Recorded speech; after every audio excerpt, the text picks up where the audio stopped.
एक बार की बात है, एक दूर दुनिया में हयग्रीव नाम का एक महान राक्षस राजा रहता था।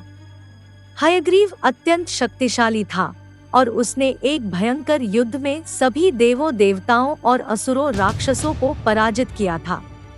वह देवों से पवित्र वेदों हिंदू धर्म ग्रंथों को चुराने में भी कामयाब रहा था। वेदों का ब्रह्मांड के लिए अत्यधिक महत्व था क्योंकि उनमें भूत, वर्तमान और भविष्य का ज्ञान था। वेदों के बिना दुनिया अंधकार और अराजकता में डूब जाएगी। देव वेदों को पुनः प्राप्त करने में असमर्थ मदद के लिए ब्रह्मांड के संरक्षक भगवान विष्णु की ओर मुड़े। भगवान विष्णु धर्म के रक्षक, दुनिया को बुराई से बचाने के लिए विभिन्न अवतार लेने के लिए जाने जाते थे। देवों की दलील सुनने के बाद भगवान विष्णु ने अपना पहला अवतार मत्स्य मछली लेने का फैसला किया। भगवान जानते थे कि हयग्रीव को हराने और वेदों को पुनः प्राप्त करने का एकमात्र तरीका समुद्र के तल में उतरना था, जहां राक्षस ने उन्हें छुपाया था। जैसे ही भगवान ने अपना अवतार लिया, पानी से एक छोटी सी मछली निकली और भगवान विष्णु के हाथों में शरण ली।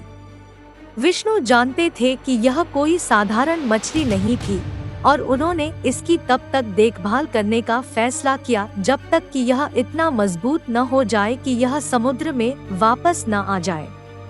मछली एक आश्चर्यजनक दर से बढ़ी और जल्द ही यह भगवान विष्णु के हाथों में रखने के लिए बहुत बड़ी हो गई। भगवान जानते थे कि मछली के समुद्र में लौटने का समय आ गया है, लेकिन मछली भगवान विष्णु का साथ नहीं छोड़ना चाहती थी। मछली की भक्ति से प्रभावित होकर भगवान विष्णु ने उसे अपने पास रखने का फैसला किया। मछलियां उनकी निरंतर साथी बन गई और उन्होंने ब्रह्मांड के रहस्यों पर चर्चा करते हुए अपने दिन एक साथ बिताए। एक दिन जब वे नदी के किनारे बैठे थे, मछली ने भगवान विष्णु को अपनी असली पहचान बताई। मछली कोई साधारण मछली नहीं थी, बल्कि ब्रह्मांड के निर्माता भगवान ब्रह्मा का अवतार थी। भगवान ब्रह्मा ने वेदों को पुनः प्राप्त करने में भगवान विष्णु की सहायता लेने के लिए यह रूप धारण किया था। भगवान ब्रह्मा की याचिका से प्रेरित होकर भगवान विष्णु ने कार्रवाई करने का फैसला किया। उसने मछली को सूचित किया कि वह वेदों को पुनः प्राप्त करने में मदद करेगा और वह ब्रह्मांड को व्यवस्था बहाल करने के लिए अपनी शक्ति में सब कुछ करेगा। तब भगवान अपने मिशन पर निकले, समुद्र के तल पर उतरे जहां राक्षस हयग्रीव रहता था। हयग्रीव एक भयानक प्राणी था जिसका सिर घोड़े जैसा और शरीर इंसान जैसा था। उन्होंने भगवान ब्रह्मा की कठोर तपस्या करने के बाद यह रूप धारण किया था और तब से अजेय हो गए थे। जैसे ही भगवान विष्णु समुद्र के तल पर पहुँचे, वे हयग्रीव के आमने सामने आ गए। भगवान विष्णु को मछली के रूप में देखकर दानव राजा आश्चर्यचकित रह गया और वह भगवान के कमजोर प्रयासों पर उसे हराने के लिए हंसा।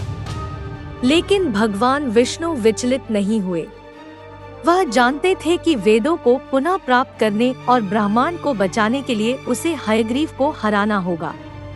उसने राक्षस राजा के साथ एक भयंकर युद्ध किया और एक लंबी और भीषण लड़ाई के बाद वह विजयी हुए। अंत में वेदों को पुनः प्राप्त किया गया और ब्रह्मांड को एक बार फिर से व्यवस्थित किया गया। देवता प्रसन्न हुए और उन्होंने भगवान विष्णु को अपने आशीर्वादों से नहलाया। तब भगवान ब्रह्मा के साथ मछली के रूप में अपने निवास पर लौट आए। इसने भगवान विष्णु के पहले अवतार मत्स्य के अंत को चिन्हित किया। भगवान ने दिखाया था कि वह ब्रह्मांड को बुराई से बचाने के लिए कोई भी रूप धारण करने को तैयार थे। उन्होंने अपनी अपार शक्ति और ज्ञान का प्रदर्शन किया था और सभी प्राणियों के अनुसरण के लिए एक उदाहरण स्थापित किया था। जैसे ही मत्स्य समुद्र की गहराई में गायब हो गया, संतों और राजाओं ने जो अवतार देखा था श्रद्धा से झुक गए और भगवान विष्णु की स्तुति की। वे जानते थे कि यह केवल अवतारों की एक लंबी श्रृंखला की शुरुआत थी जिसे भगवान ब्रह्मांड के संतुलन को बनाए रखने के लिए ग्रहण करेंगे।